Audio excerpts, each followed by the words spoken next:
for joining me for the Plant Yourself podcast. I'm your host, Howie Jacobson. Are we having fun yet? So today's guest, Mike Rucker, is a behavioral psychologist and an enthusiastic practitioner of positive psychology, which is something that's come along in the last half century that looked at psychology not as a tool to figure out what was wrong with us and how to fix it, but how to proactively live a good life. So looking for clues as to how to be happy, how to be productive, how to have a meaningful life that you look back on at the end with satisfaction. And even as a practitioner of positive psychology, one day it occurred to Mike that his obsession with maximizing happiness was making him miserable. And this shouldn't come as any surprise to anyone who's listened to my last episode, 547, with Russ Harris, author of The Happiness Trap. But what was missing, it turns out, in Mike's intensely quantified life was a simple, humble concept, and one that he'd been able to ignore even as a positive psychologist for his entire career. And that's a three-letter word, F-U-N, fun. So in our conversation, we're going to talk all about fun, how to have it, what it means, what fun is and isn't, what are the obstacles to having fun, and how to do it in such a way that enriches your life and doesn't just become another item on your self-improvement checklist. So without further ado, Mike Rucker, welcome to the Plant Yourself podcast. Thank you so much for having me. It's great to see you again, Howie. You too. And it's been a pleasure getting your book in the mail, The Fun Habit. And I want to start by saying, I recommended this book to several people already, and almost all of them, when I say the title, they think it's a book about making habits more fun, like how to be more, like how to do your, and I'm like, no, it's about fun. It's fun is the key word here, not habits. So let's dive in. Why'd you write the book? Yeah, no, and I mean, I think there's certainly some components about how, if you've habituated certain things of your life that are routine and they've become bored, there's some hints in there about that. But to your point, I've been a zealot of positive psychology for some time. And what had happened to me was I have, up to 2016, I had over optimized my life for happiness. So in the rearview mirror, that's easy to say. But at that point, I had really become overly concerned with this idea of happiness, right? I essentially succumbed to what we now call toxic positivity, right? And at the time, I don't think many of us knew that that was overly problematic because it really hadn't been, that phenomenon hadn't been well studied. And so we didn't understand that, all of this motivation that doesn't really meet you where you are actually creates dissonance. And so I think a lot of us were creating these waves, right? We're like, something like gratitude journaling within reason or, within the realm of what makes sense for you is a great tool, but telling somebody to, forcing them to find 3 things a day to be grateful for when potentially they're not in the right mindset actually can point someone in the wrong direction, right? And so my personal story is I had used a lot of these tools pretty effectively, again, maybe through luck and serendipity, but I had literally started quantifying my happiness, right? I was creating a spreadsheet. Oh, I would do this thing. This is how I feel about this day.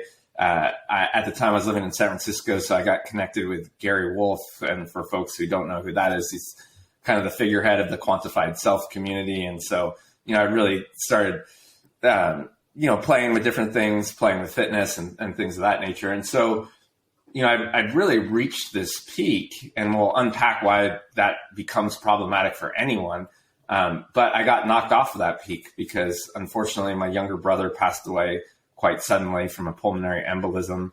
And then after being a lifelong runner, found out I had, and these two are related to each other, but they just happened to happen within the same year.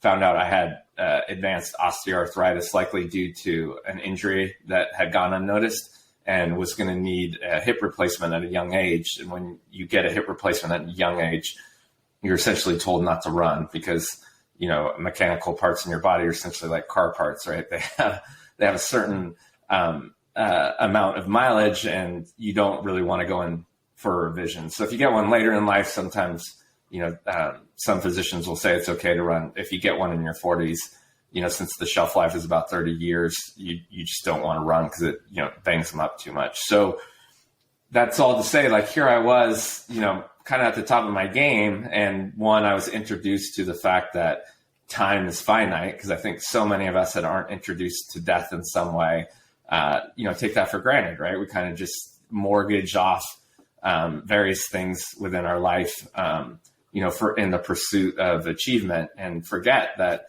the corpus of our life is pretty short.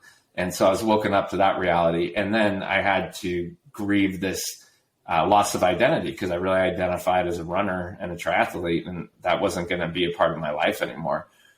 And because I had been such a zealot of positive psychology, and I am a fan of optimism, I was like, I'm going to will myself out of this malaise, right? And so I was kind of a guinea pig, an N of one. What I found was that the more I tried to chase happiness, paradoxically, I was making myself a lot more depressed.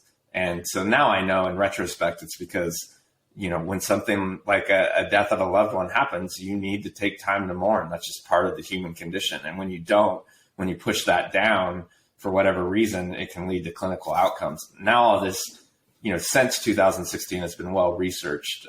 One of the professors I love, Dr. Iris Mouse, who I talk about in the book, has looked at this en masse, right? This kind of Western phenomenon of people that don't necessarily value happiness as a construct, like us wanting to be happy, me wanting you to be happy, wanting the world to flourish. There's nothing wrong with that, right? The frame is folks that are overly concerned with their own happiness all the time, to the extent it becomes rumination, is pretty much a direct path potentially to, poor clinical outcomes like anxiety and depression. And so to answer your question and button this up, that's when the journey started. Like, holy cow, here I am valuing happiness as a construct and kind of worrying about it and trying to play with it. And it's actually quite problematic. And why is that? And if it is problematic, where does that lead me? What can I do? And that's what led to fun. Essentially you can still enjoy your life even during periods of despair, big life changes and things like that, and not necessarily have to identify with happiness or worry about why you're not happy. Well, I guess it kind of goes to the fundamental question that I think any of us are encouraged to ask, which is like, what am I trying to optimize in my life? Right? Like, happiness seems like the most obvious thing from a, consumer perspective, right? Because that's all the reasons I'm working or spending money or doing this is like, I want to feel good right now. And there's like this, okay, so I understand that I have to feel bad now in order to make the money to feel good later, or I have to feel bad now in order to get the grades in order to feel good later. But it really does feel like a video game. Right, where there's this thing called happiness is the outcome, and we know from every wisdom tradition that that's not the end. But when you sort of realized, okay, this pursuit of happiness is a dead end, and you allowed yourself to feel everything else, like, what bubbled up as a replacement, direction of life or goal? Yeah, that's a great question. I think what happened was, well, one, I had been introduced to mindfulness, and my academic background in workplace wellness, I studied the construct of autonomy and how much autonomy really is one of the main mechanisms for well-being at work, right? We know that when autonomy is taken away, it's not just psychological outcomes. It's generally pretty significant physiological outcomes. So, I think that was the bridge to understanding like, okay, wow, I have habituated my life in a way that I have relinquished a lot of that agency and autonomy, right? And so to answer your question, if I was so outcome focused and again, kind of leaning on the wisdom of others and wisdom of spiritual tradition, although I don't prescribe to one, I certainly think that there's a corpus of wisdom to be found, when you look at that, not through the lens of dogma, but in just the lens of the corpus of wisdom of various cultures. If you can relinquish like, okay, I have to be happy, then you can start to look for contentment in the things that you are doing, right? And so there's a whole host of tools to do that are invigorating, not necessarily depleting, because you can do them in abundance, right? Like if, the context, as trivial as this sounds, is really, do I have to do these things or do I get to do them? Because any of us can kind of quit life and live as a nomad if we want, right? Some people insist on like, especially if you have a family or whatnot, well, I have to take care of others. That's not necessarily true. It's not ethically right, but you could walk away from everything, right? There are people that do that all the time. And so coming from that frame and saying, okay, well, actually there's a bit of privilege to everything I do. And I also have the autonomy and agency to dictate how I do those things. Then you can start to play with those, right? Like, well, I want to make sure that my kids are safe and thriving. What are opportunities to do that in a way that provide joyful experiences? For me, it was co-creating, amazing experiences for my kids rather than just sort of sitting on the bench, of whatever we were doing, whether that be at the park or, tumbling class. Instead, doing those things together in a joyful way where we co-create those experiences. It wasn't necessarily like my kids felt that it was prescribed to them, or me feeling like I was doing it from a sense of duty. That's just one example, right? And you can start to play with, I kind of boil it down to three main variables: the environment we're doing it in, the people that we're doing it with, and the actual activities. And we can unpack the third one more. Like, oftentimes when people get stuck, well, I have to do my taxes. Well, that's probably true, but are there ways to look at that activity as kind of an anthropologist and see if there are ways to, unpack it in a way that might be a little bit more enjoyable? Maybe there aren't. There's certainly going to be things that we have to do, right? Just, because life is full of some things that are uncomfortable. But there's so many things that we've taken for granted that if we approach them with a degree of mindfulness, we can also make them more joyful. And so that's the crux of my argument.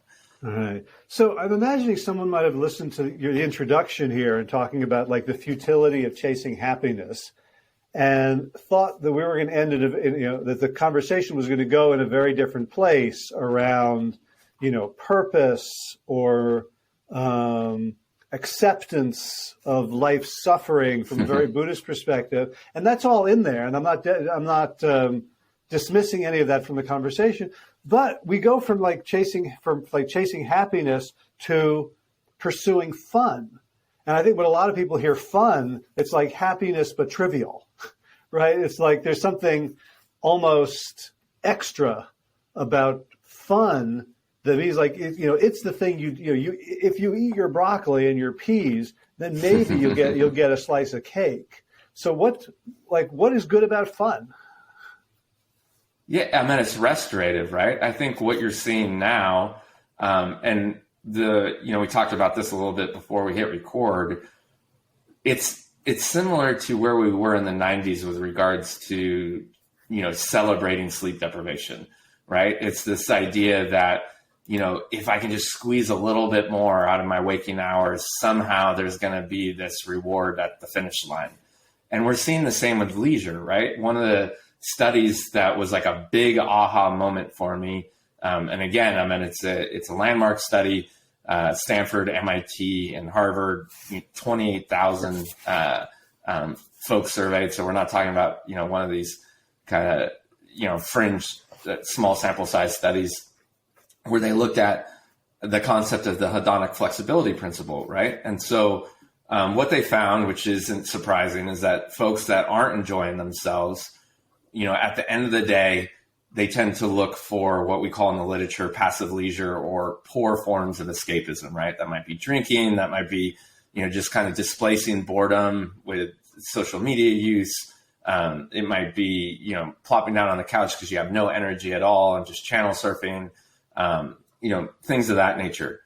The folks that had some sort of transition ritual between, this dutiful life that we talked about, because you should live a life of purpose. As you point out, I never make an argument, for kind of separating hedonic tone, which is a psychological concept, from the ethical, constructs of hedonism. I'm not prescribing hedonism by any stretch, but again, this idea of at least enjoying some of the things that you do. When you're able to do that, then you approach the next day with the vigor and vitality to do the hard stuff. And so if you're someone that cares about productivity, if you're someone that cares about making an impact, thinking about the long game, figuring out ways to not burn out are important, right? And we've learned that well about sleep. And we're now learning that clearly about leisure. And what's really interesting, which I'm still trying to unpack, I've gotten some of the clues, is why the US is the last to wake up to this, right? And that the EU has certainly gotten wise, the things that they're doing and the results that they're seeing, right? They're in earnest playing with 4-day work weeks. And, France has just made it illegal to send emails over the weekend to really preserve, at least 2 days of leisure. For folks that have a religious slant, the Sabbath wasn't just, a godly act. There's a reason for that, right? Because humans need renewal. Study after study proves it. But for whatever reason, we feel like if we just squeeze one more hour of productivity, regardless of how we feel about it, then somehow that's virtuous. Some people think that it's still a relic of the Puritan work ethic. I think there's a lot more than just that. I think there's headwinds with regards to knowledge work. We really never know when the week is over if we don't communicate well with our leadership, right? Or if we're entrepreneurs, there's always another email to answer, another tweet to look at, right? So our days literally can be endless and we just don't stop ourselves, right? And then with regards to the way that messaging devices work now, they're as insidious as social media. Those pings and the little LED light on your phone, they become infectious because, for anyone that knows behavioral science, the allure of a variable reward, is that next email going to be kind of, interesting or, lead to my next paycheck? Those are powerful draws. So if we don't create bumper rails, we really can see ourselves working throughout the night, even when we didn't necessarily set that out to be the case. And so there is, multiple headwinds kind of keeping us on all the time. All right. Although many of those headwinds apply globally, but the U.S. seems particularly susceptible. I remember I've done a fair amount of traveling to other cultures, and I remember as a young Americanocentric person being really struck by the fact that people were like very serious about siesta. Like they would close at 2:30, and I'm like, oh, but I want to buy something. Don't you want my money? And they're like, no, I would rather have my 2 hours than your money. I'm like, that is so un-American. That is just, yeah. Like, I don't get it. And it doesn't come from a bad place. So one of the things, like I mentioned, you're a scientist as well. And so you hate to make assertions that, where they're essentially just theories. And that's where I am with this thing that I'm about to say. So I'm not saying that it's necessarily grounded yet, but I think I'm onto something. And that is that we don't lack empathy. You see U.S. employees have the same amount of empathy as, other Western world employees. But the difference is our empathy is towards not wanting to let our colleagues down, right? When we're on vacation, for instance, I just need to get this report done because if I don't, then it's going to affect my whole team. Where you look at, I have colleagues in Oceania, both New Zealand and Australia, as well as, friends and colleagues throughout the EU. And they'll be like, hey, I got your back. Like when you get back to your desk, there's not going to be anything sitting for you. Just get back to work when you're home and have a great time, with your kids and family. Like hope it's amazing. Right. And so the empathy is there and it's the same, but it's backwards. Right. And we're getting it, like, so there are a couple other things just to like stick with leisure for a second and then we'll move on. I mean, I write about it in the book, but it was just reaffirmed, it was all over LinkedIn the last couple of weeks. We're still second to last with regards to the amount of leisure we give our employees, in the developed world. There's only one country below us, Micronesia, right? We give 10 days for 1 year's worth of work, and Micronesia gives 9. But what I think is more illuminating there is even though we're second to last, in the developed world, only 50% of employees are taking that measly 10 days. 50% of employees are just letting that roll over to the next year. And we're seeing the consequences of that, right? We have record amount of burnout. And this was a problem pre-pandemic, but the pandemic poured fire on it. And again, it's pretty, it's not a big leap to understand why this is, and yet we're doing very little to mitigate it. And you're seeing Fortune 100 companies get wise. Like, they are now incentivizing us to take vacations. And that's not to be benevolent. That's because they know, one, it will lead to retention, right? Because at least there's some sort of caring. But they also know that you come back and you're more productive. When folks are burnt out, they just don't make good employees. So, whatever the reason, for them, trying to instill this, I think we're at the cusp of potentially getting it right here. But, it's amazing how long it's taking us. Is there a danger, though, of still, like with sleep, saying that the reason that sleeping is a good idea is to achieve productivity, right? That going too far. Is there a danger in doing the same thing with leisure and still saying, okay, you guys need to do leisure so that we can be productive? Because I remember in the 90s, I was following a Dan Sullivan from, a strategic coach. And he said something that totally flipped my mindset, which was basically that you don't take vacation, you don't work in order to earn vacation. You take vacation in order to earn good enough work. That you can't do your best work if you're not, right? So is there a danger of just all of us becoming quantified selves about leisure so that we can be productive? Like that's the end goal of humanity? No, I think you're exactly right. I think there's a couple of things there. So one, yes, it's funny, especially because I do have colleagues and I enjoy quantified self. I really follow the work of someone in your neck of the woods, Jordan Etkin out of Duke. She's done great work in here. And to quantify certain aspects that you're trying to improve, there's no harm in that, right? And I won't get off on the rails with that, but what I'm suggesting is that I'm still a believer in quantifying some things. But where I was going with that is those same colleagues are so what are the quantifications of fun? How much, should I be having, fun at a level of 8? And I'm okay, just read the book.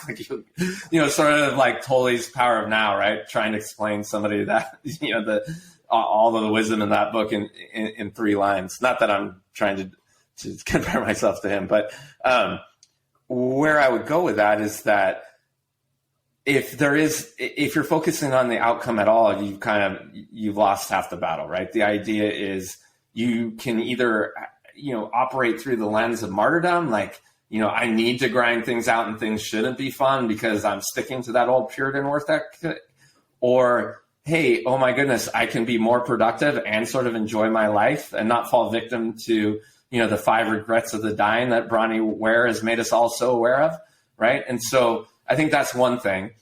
For the folks that do need the science, this was, again, a level of serendipity, but right as I was finishing the book, a professor out of UCLA by the name of Dr. Cassie Holmes, who has her own amazing book similar to mine called The Happiest Hour, really looked at these time surveys and found that the sweet spot is about 2 to 5 hours of leisure a day.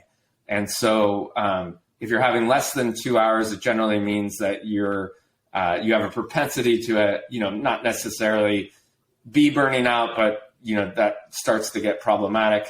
Over 5 hours, then you start to skew into, wow, I'm not, my life might be lacking some purpose, and so she calls it the Goldilocks spot. So for folks that do need that quant, I'm leaning on the wisdom of someone who's actually researched what that sweet spot is, and it's again, based on evidence, it seems to be about 2 to 5 hours a day. All right. So, I mean, one thing that comes to me when I hear those numbers is there is a conspiracy of capitalism to keep us really far away from that. I can imagine people think like 2 to 5. I can't imagine 2 hours. I can't imagine more than an hour or two a week of leisure with all my responsibilities at work and at home and community and whatever. And other people say, well, damn, where's the money? Show me the paycheck that allows me to have that kind of freedom. And it feels like, both of those are kind of imposed on us by a system that in some way benefits by eating us up and spitting us out. So that we can't. I agree with you wholeheartedly. We can't find happiness. Someone who found my work early, this is before the book even came out, was, you're channeling Alan Watts. And I had seen his memes or whatnot, but, obviously when someone compares you to someone else, I started, and Alan Watts has his own problems, so I'm not going to put him on a pedestal, but I think he was onto something, right? I mean, when you look at his arguments with regards to meritocracy, and how we are socially conditioned, that, the finish line is at kind of 70. And then, to channel also Shel Silverstein, we're kind of just sitting, on that tree stump wondering what the hell happened. That, we know what happens, right? Like you look back and you end up with a lot of regret. And so trying to find a corrective before that happens becomes extremely important. To honor your question and answer it, I think that's where we're at. But sometimes you get stuck in your generation, right? And so I am working with a lot of Gen Xers, and, just that immense amount of guilt to not even just have fun, but to be calm. Like, hey, just sit for an hour, and like that discomfort. But I need to be doing something. Yeah, but if you do something, you're going to do less the next day. Yeah, but I'm just uncomfortable. I've got to move, right? Like, it's almost bizarre. So it does require work. I think the good news is folks that do engage in that and see how much they show up as a better version of themselves generally only takes like 3 to 4 weeks. And then you're usually off to the races. They're like, okay. So, you also mentioned like, okay, well, what do I do for money? Well, are you going to pick up another job? That's always an option, right? Like, so where when the conversation gets steered that way, I'm like, okay, well, do you need more money? You can drive Uber. There's always ways to make more money if that's gonna, be the thing that you value, but you can't make more time, right? And so what I would suggest is across socioeconomic constructs, and this has been replicated in studies, not just here in the US, but across the globe, those folks, even if they're sort of, lower to middle class, obviously there's a certain threshold, and this has been well talked about, where you need a certain amount of money, right, to sort of experience happiness. When you're really worried about, your living conditions and how you're going to get food, that becomes problematic. And, listening to a podcast about fun probably isn't a great use of your time, right? I mean, I understand some of these arguments come from a place of privilege, right? So just to make sure that we're doing that justice. But for folks, even in the lower middle class, the ones that value time over money, so really understand that that's a construct they can't make more of, but that money you can accumulate more of it when you do need it, tend to live happier lives. That's just, as a generalization, that's just true. It's been replicated over and over again. And so what I would suggest is being as judicious about time as you are with money becomes important. And the first step is to understand, if you bought in to this sort of meritocracy, like, hey, I just need to work a little bit harder and then somehow, my self-worth and value is going to go up. Ask yourself why you think those things. And so, how we kind of overprescribe on Simon Sinek's why, which was essentially a tool for companies to get you to buy into their mission. If you kind of, are one of those people, well, I got to know my why, also know your what. Like, what are you giving away and what are you getting in return? Is it a true exchange of value? Does your company really value your well-being? Or are you part of Google and Facebook that as soon as you're not making them money, they're going to lay you off, right? And so, figuring out what that balance is, because none of these are Boolean, right? It's not an either or. But I think right now, especially here in the US, we're in such need of a radical course corrective because of these detrimental outcomes. Again, post-pandemic, because a lot of my research was done with physicians. Physicians now are at the highest rate of burnout they've ever been, 63%. This is a crisis, right? So, and that's just one vocation. You're seeing that across the board, on all vocations. So, yeah. So, it's at some level, what you're asking people to do could be very surface level, like just grab an hour and, do a crossword puzzle or go for a walk or play paddleball or something, some very surface level thing. But on the other hand, you're asking people, I think, to do really deep excavatory soul work to kind of reclaim their own agency over their own lives and values. Like there's ways in which we have all been sort of colonized by these different work ethics and different perspectives on money and worth that, even if I say, okay, Mike, I'm going to do your thing. I'm going to start playing pickleball 3 days a week. And now I'm going through all this mental gyrations around how much do I deserve to play pickleball and, how much work do I need to do in order to justify the pickleball? And am I being a good person by playing pickleball when there are people who are starving somewhere? To kind of let go of the kind of responsibilities that have been placed upon us that we've maybe interjected and don't even realize. That seems like some pretty deep work. Yeah. And so, that's why the book kind of ramps up, right? It's not a linear path. For folks that do make it to the end, I essentially show how these mechanisms are important to the folks that are doing the most impactful work, right? By highlighting, the folks that are the biggest change makers are the ones that find ways to take time off the table for themselves. Because when we live through that lens of sacrifice and duty, ultimately we don't have a long game, right? When we succumb to that kind of idea that our self-worth is tied to productivity, we, at some point, our wheels are going to fall off. And so it's the folks that find ways to to use a playful term, light themselves up, to recharge their batteries, to actually understand that parts of life are worth living, are the ones that are able to do the most impactful things, whatever that means to you. One of the most complex parts of creating this work, right, was that one, fun is as individual as the individual, right? I can't tell you to go play pickleball because 90% of your audience might be like, well, I hate pickleball. What's this idiot talking about, right? So one is kind of deconstructing what fun means. I really leaned on the work of Jeannie Tsai here out of Stanford, because another Western headwind is that we've said that high arousal activity is what fun is, right? And so a lot of people, will tell me, I just don't know how to have fun anymore. Well, do you enjoy reading a book, but, poolside? Yeah, absolutely. That's amazing. I would, well, then that's fun for you. Is it pleasurable? That's all we're talking about here, right? In geek speak, we call it positive valence. And so that's another, people think they've forgotten how to have fun. It's just a Rage Against the Machine concert isn't their thing anymore, right? And they're like, oh, I don't want to go back there. Of course you don't. You've changed, right? So figure out what fun means to you.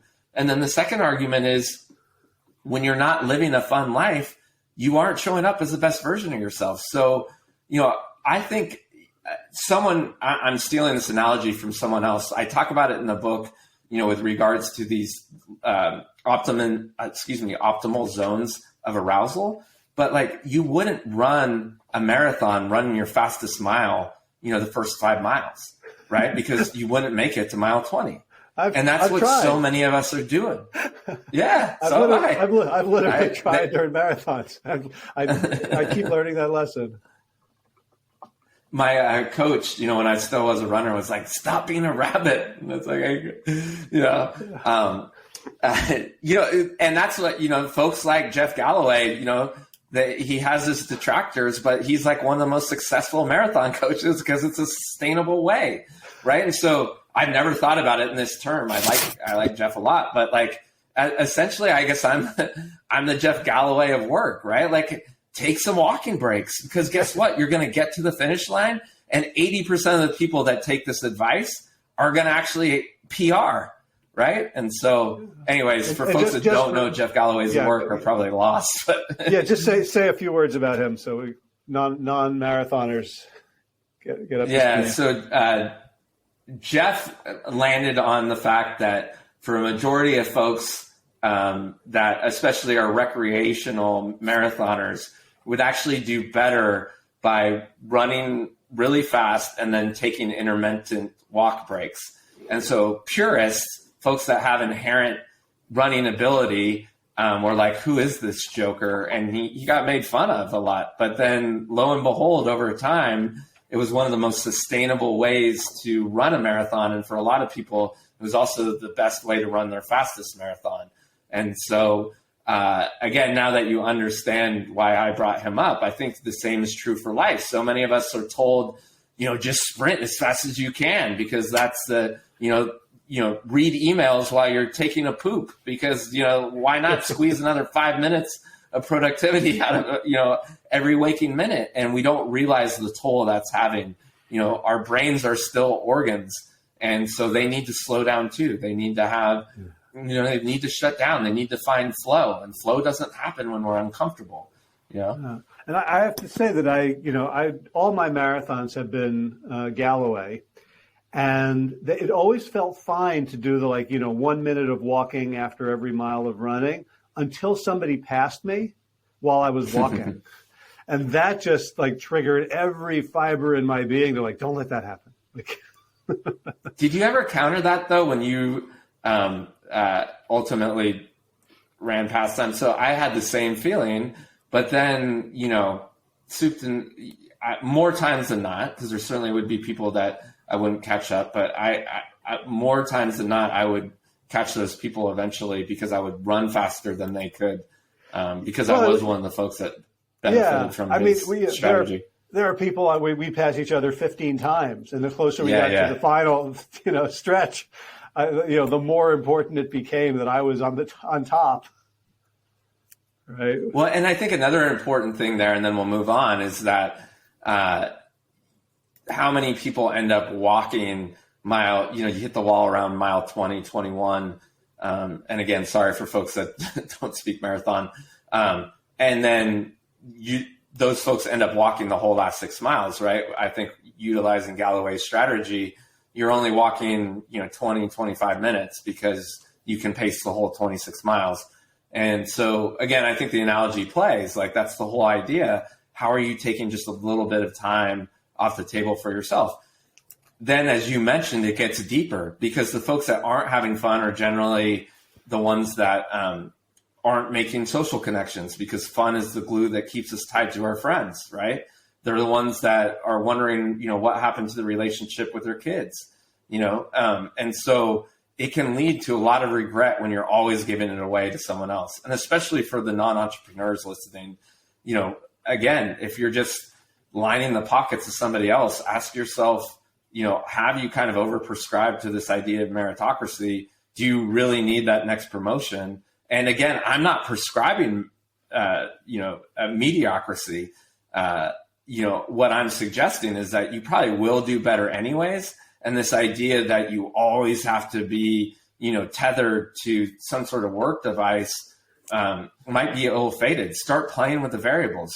Start seeing what happens if you don't answer emails from 6 p.m. to 10 p.m. That's a simple exercise. You mentioned what are some easy entryways into this? Yeah. See if anything really happens if you're not accessible for 4 hours out of your 24. And, 8 times out of 10, unless you're someone that, works in the service industry where you have to be, you need to answer clients if, your equipment goes down, or, the group that I work with the most, physicians who do need to be on call, yes, that's not going to work. But for most of us, for knowledge workers, no one's going to care if you answer that in the morning instead of, right when it comes in. Right. So you've got, great quotes and cultural references that I get so many of. So I'm like, anyone who quotes Terry Pratchett in a book is like, we're already on the same wavelength. I wonder. That's one of my favorite. Yeah. I was wondering if you knew Greg Brown in his book, his song "Who Would Have Thunk It." Someone just recommended that to me. It's a book, right? A children's book. It's a song. It might be a book. Okay. Too. I don't think it's a children. He's a folk singer. I think the song came out in the. Then I'm not familiar. I'm early sorry. 90s. I think I'm mixing. Okay. Yeah, it's basically the audio version of what you're saying. I'll give you the last stanza. It says, so we used to say, so the whole thing is like, we used to say this, like, we used to say I could walk all night down the gravel road to the tiny town and the door will open. He says, now I say I could walk all night, but it's not true. I want a bed and a blanket, breakfast. And so the chorus is like, who would have thunk it? Like all this stuff, like, who would have thunk that Rage Against the Machine would not be my thing? Right. So the last verse is, we used to say, I don't care if I never grow old. I'm going to flame, going to burn, take one quick turn and be gone like James Dean. Now we don't say that. It's too late to die young. So we sit at the table long after supper and a good wine. And we sing, hey, hey, who would have thunk it? I love it. Just this I get, I get to let go of my old identity, even if it was true then. Right? Like, there's no shame in being present in the moment and saying, boy, this is what draws me now. Weird. I want to read a book. I want to sit and meditate. I want to smell flowers. Like, I don't have to be the ego personality complex that I've been defending with my life.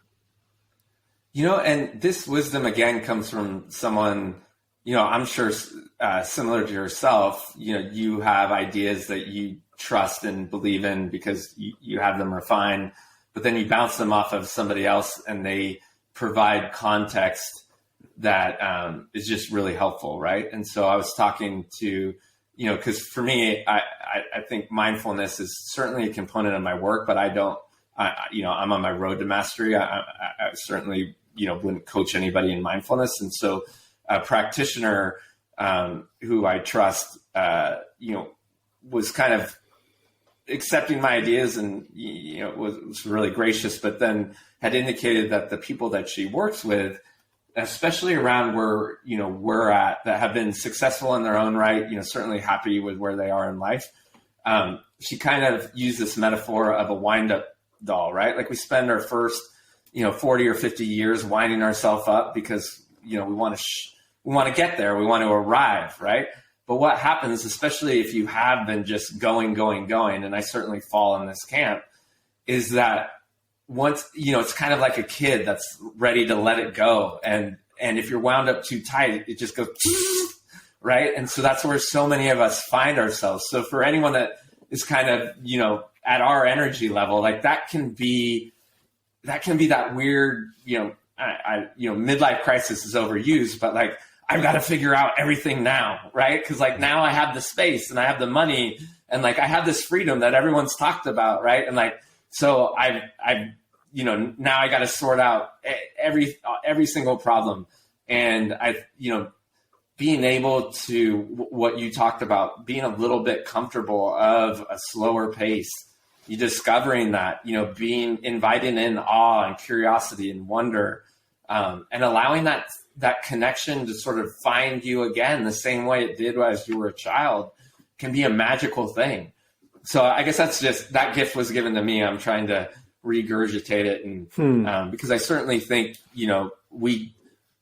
having fun is restorative and that's what my vibe is. But I also think folks that are sort of, at the bottom of what science calls the U-shaped curve of happiness are trying to figure it all out, right? Because, there is this level of discomfort when you've kind of got everything you need, and you're like, okay, this is what I was told I was supposed to do. And then you're like, I want to, by the end of the year now know what the next 30 years is supposed to look like. And, finding that comfort in the calm and kind of enjoying the space and not, forgiving yourself for not figuring it all out at once, I think is important. Mm-hmm. Yeah, I had an experience where, I think like a lot of people, I grew up very sensitive to winning people's approval, right? So there was, all huge swaths of my life were kind of unexamined in turn, and then so I had a midlife crisis in my early 40s where I suddenly became very clear to me all at once how, and I in my own mind, I put it in terms that were quite unkind, which is, I think, one of the characteristics of some midlife crises is like, I've been a total fraud. I haven't ever, which wasn't true. But there was this way. Imposter syndrome, right? This rebellion against like everything I thought I knew about myself was like me trying to please someone else, like get the A, win the approval, get the smile. And so there was this huge vacuum when I was like, well, what do I like to do? Like, I don't really know. And the best advice I got was like, okay, that part of yourself is a little baby. Now you've got to raise that little baby, right? And to get away from this, the sort of culture of adolescence in which all we're supposed to be doing is like looking at everybody else and seeing, am I okay as part of this group? And like one of the nice things about the internet for me is how it allows weirdness and like people to say, okay, this is who I am, and I look at when I think in high school, like you couldn't be weird. You had to be in one of 4 different blocks or else you were like unprotected, right? And a total loner. There's some truth in that for sure. And just having the patience to allow yourself to try things and fail and experiment and get to know that part of myself that I had never nurtured. Yeah, do you know Dr. Gruner Cook? No. She's done a lot of work in transcendence, but and I might have mispronounced her name a little bit, so I apologize, Dr. Cook. But when we had our discussion about this, this idea that in adolescence, especially if you're living in a level of psychological safety, that fun is a great tool to explore those identities, as you talked about, right? Because it's not fair to, I think even the most staunch sort of believer in spirituality, like your identity isn't set, right? It's meant to be played with, right? Like, do I like this music? Do I like these types of people? Do I like, I like this particular activity, but I hate the particular tribe around that, right? Or I don't fit in there. I'll give you a perfect example. I love bicycling, but for whatever reason, dressing up in tights and, that kind of group, I've never enjoyed that experience. I think because I'm always afraid of crashing into them, and so playing around with like, where do I fit in can be a great way to use fun as a tool of self-discovery, right? Where it becomes problematic. And again, I get these are just semantic constructs though, is when you're really worried about rank. And as you know, I talk about that in the book too. That's essentially where happiness in the West has gotten off the rails, right? Like now that we've quantified it on a scale of 1 to 10 and actually have, these, global happiness indexes and wonder why Norway is happier than us, right? Like it's because we're all, how do I win? How do I outrank that next person, right? When fit is abundant, right? Like if you fit in with a group of folks, even if it's kind of freaky, as you mentioned, that never has to end. That's just you enjoying your time, you enjoying that like connection with, that puts a smile on your face and you're not worried whether or not, the highs and lows. You're just grateful that you're able to enjoy the things you're doing, enjoying the places that you are and enjoying the activities, that fill you up, that bring you joy and delight. And so, at the end of the day, that's, I just find that there's some sustainability there rather than just chasing some outcome that will come and go. And then where does that leave you once you arrive, right? Right. Yeah. So, in terms of like ranking myself against others, that is something else that I've discovered pretty recently was like an undercurrent of my subconscious personality. It was always like, well, me or him, me or her, or who's on whatever. And I read a book earlier this year. I podcasted with Ronald Siegel. It's called The Extraordinary Gift of Being Ordinary. And just the title, like, oh, like I get to be special because I'm just like everybody else, right? As opposed to needing some sort of reflection, right? Because if we're trying to achieve rank, then there's always competition, right? I'm thinking about like the idea of finite and infinite games by James Carse, right? Like fun is an infinite game. You just want it to keep perpetuating. No, that's exactly right. I had written a chapter about that, and then when Simon Sinek kind of brought it to the forefront of I engineered it out, but I think you're spot on. I meant an infinite game, for folks that don't know what that is, it essentially means you can enjoy the process and you're not trying to win or lose, and that's exactly right. I think if you can add, almost dip in and out of it, right? Because I talk a lot about game theory in the book, and I think you should set up episodic games. All of us should. I mean, they're fun, right? I mean, we run races for a reason, to kind of compete against ourselves. And so, not having some things in your life that are integrated towards an outcome will become problematic. Again, this is always like, I don't know if you find the same, but when, you're kind of forced into a corner of absolutes, and it's like, no, this isn't about either or, right? It's about yes and. Like, of course, there are going to be times in our life where we want to improve. And so you figure out what that measure is and you have fun with it. And maybe you even treat it like a finite game, right? I certainly did with running, right? I tried to best myself each time, and that was enjoyable. But that's not sustainable, because ultimately you are going to run as fast as you can. And you're going to have to either decide, was that how you found fun? Or is actually just the process of running enjoyable? And so you want to keep doing it despite the outcome. And those are important questions. Yeah. So my favorite sport is ultimate Frisbee. And there's one of the rules, one of the fundamental tenets of the game is called spirit of the game, which is basically, it's not an official game unless people are having fun. Like that's more important than winning. And yeah. So I play in these leagues where, like the idea is like, you want to win the game. There's like a scoreboard and there's points and there's someone counting. And at the same time, you see the new player who's never played before, and they're open, and you have your doubts whether they can even catch it, but you don't think about it. You throw it to them because that's more important. Like the community, like in 5 years, they'll be good. They'll bring in more people, like to have the vibrant community and to have everybody having fun. It's like woven into the DNA of the sport, that except at the very, very highest levels, which I don't even pay much attention to anymore, is more important than any score. And I would bet dollars to donuts that the attrition of that is low compared to other forms of physical activity.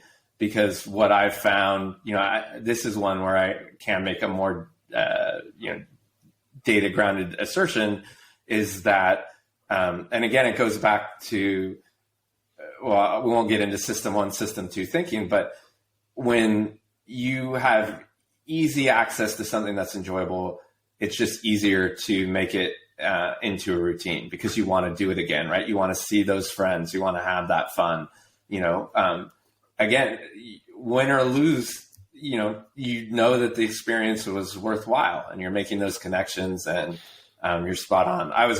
When I was about to interject, it's not as profound, but that's also why I enjoyed rugby, because we would play competitively for 2 halves, but everyone's favorite part was the third half, because with rugby, the two teams, no matter how much we beat each other up, we would all go to the pub, and just have a really good time together. And it was really about, going to that, that campus and getting to enjoy it. And everyone was just such gracious hosts. You know, it was just such a fun sport for similar reasons. Yeah, it's it's so easy to remember that in certain environments and intramurally, and yet when we watch professional sports, which is most of what our spectatorship is about, it's so rare. Like that, there's like YouTube clips of like moments of sportsmanship in tennis or in running and football, and it's like you can look at it and cry because they're so poignant, and yet they're not the norm.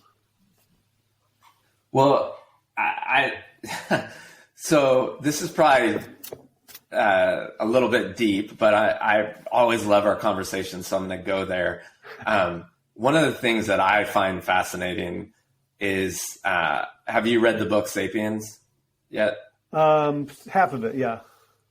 Yeah. So for anyone that's read it, essentially you leave that book realizing that essentially all the constructs that dictate the way we live in the world are man-made, right? Money is essentially made up. It's a creative endeavor that we've all bought into, right? And it certainly seems real to us because if we don't have it, our lives are going to fall apart. But it was made up, right? So that we could kind of move on from hunter-gatherer, right?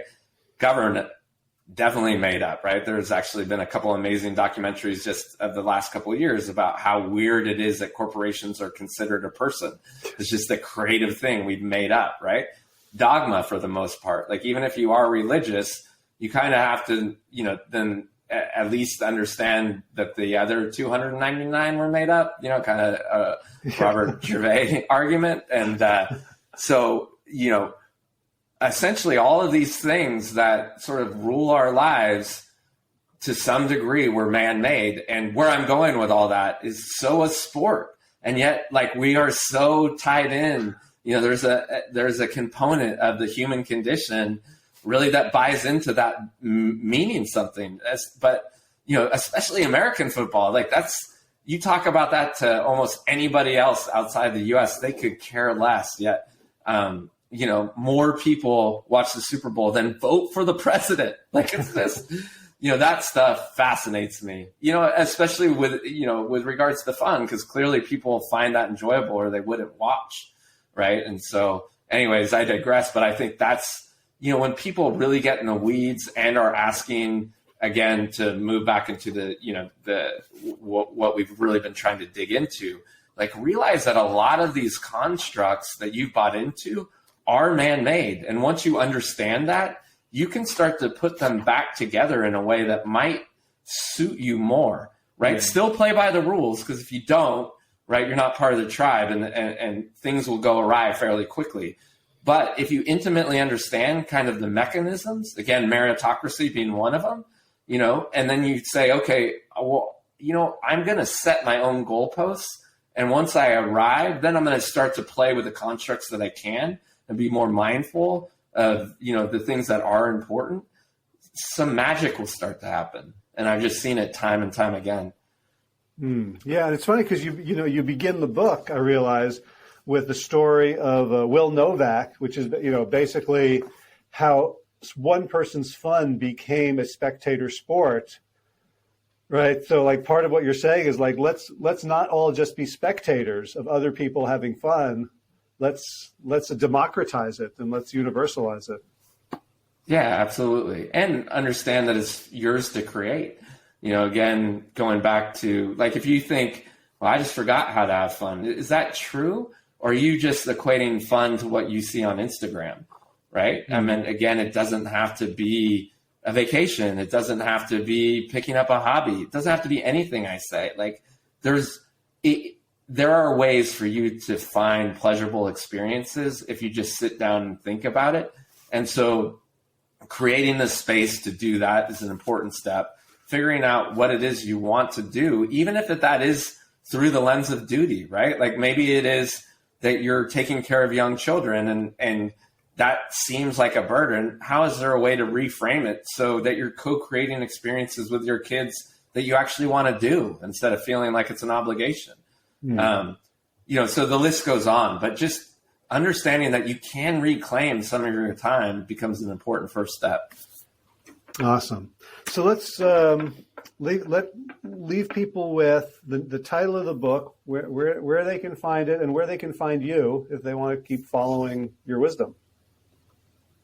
I appreciate that, Howie. So the book's out everywhere. Wherever you enjoy purchasing your books. Obviously, you can get it on Amazon. You're at airports too, aren't you? Did you see that on social media? Somebody posted a picture of their book on social media in an airport, and yours was next to it. So I'm like, ooh, damn. Yeah, it was. I think, I don't want to. It's got a beautiful cover, so I'll I don't want to take too much credit. I think I just got lucky that Simon Schuster did me right by, but I am surprised at how many airports it is, and I'm grateful for that, obviously. So yes, it's available wherever you purchase books. If you happen to be flying, I think it's the most major airports. And I write about the science of fun on my website, michaelrucker.com. So if you don't feel like purchasing the book, you can kind of tiptoe into some of these ideas on my website there. All right. Well, Mike, thank you so much for reminding me of fun, for reminding our listeners, and for all you do, and for taking the time today. All right. That's a wrap. Find the show notes and the links to the stuff we talked about at plantyourself.com/548. So it's been a couple of weeks. I was sick for 2 weeks. My back went out, and I had a really intense sinus headache for a few days. According to all the COVID tests, it was not COVID, but who knows at this point. I was just out and had very little energy for anything other than just kind of basic self-care and client responsibilities. So we went 2 weeks without an episode, which has not happened since 2013. And part of my growth and learning is to be okay with that when it does happen. So I'm back. We're back. The fun is back. And I decided that I'm going to take my own coaching advice, and if I get up and I don't feel like doing a full cardio workout, that doesn't mean I do nothing. So this morning I did 2 sets of kettlebell shoulder presses just to kind of warm up and get started. And my friend Peter came to town yesterday and was talking about how much he enjoys the videos on Beachbody. So I'm going to sign up for their 30-day trial and see if that doesn't get my groove back a little bit. Even though they're not live classes, I'm hoping that not having to make the decisions every day will just kind of help me start getting back into a cardio groove, because on April 1st and 2nd, we got the big Fire on the Bayou Ultimate Tournament in New Orleans, and I want to be ready for it. Garden news, nothing much going on, kind of letting everything just chill and lay fallow. Don't have any cover crops this year, just a lot of weeds. And so we'll be looking next month at what we're going to do for the spring planting. All right, time for thanks. Thanks to Will Ridenauer for allowing me to use his beautiful song Sabali Dawn, the Dance of Peace. You can find more of Will's music at his website, willridenauer.com. And of course, thanks to all of you Plant Yourself podcast patrons. Kim Harrison, Lynn McClellan, Brittany Porter, Dominic Maurer, Barbara Whitney, Tammy Black, Amy Good, Amanda Hatherley, Mary Jane Wheeler, Ellen Kennelly, Melissa Cobb, Rachel Behrens, Tina Scharf, Tina Ahern, Jen Filkanovsky, David Bizek, The Mysterious Michelle X, Elsbeth Feldman, Leah Stoller, Alan Christensen, Colleen Peck, Michelle Landry, Josina, Sarah Durkis, Kelly Cameron, Janet Selby, Claire Adams, Tom Franzek, Jeanette Bennett, Gila Sert, David Donahue, Blair Cyber, Dorona Vizov, Gio and Carolyn Argentati, Jody Friesner, Misha Rosen, Michael Warbeck, Aviva Lael, Alicia Lemus, Val Linneman, Nick Harper, Bandana Chawley, Molly Levine, The Inscrutable Harry R., Susan Laverty, The Panda Vegan, Craig Kovic, Adam Scharf, Karen Burry, Heather Morgan, Nigel Davies, Marion Blum, Teresa Koppel, Julian Watkins, Breed O'Connell, Sharon Hirschman, Linda Ayat, Holm Hedegaard, Isa Tuzanwa, Connie Hainline, Aaron Greer, Alicia Davis, Heather O'Connor, Carolyn Jensen, Sherry Olakoski of Plant Powered for Health, Karen Smith, Scott Marani, Karen and Joe Crabtree, Kirby Burton, Teresa Carell, Kevin McCauley, Elizabeth Rothschild, Ann Jesse, Cheryl Dwyer, Jenny Hazelton, Peter W. Evans,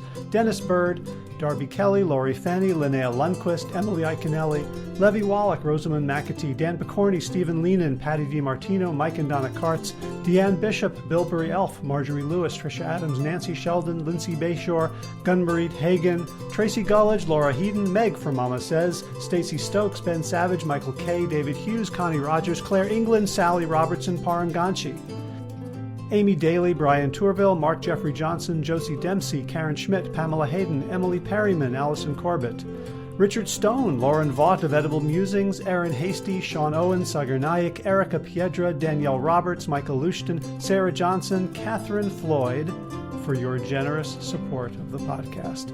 That's it for now. As always, be well, my friends.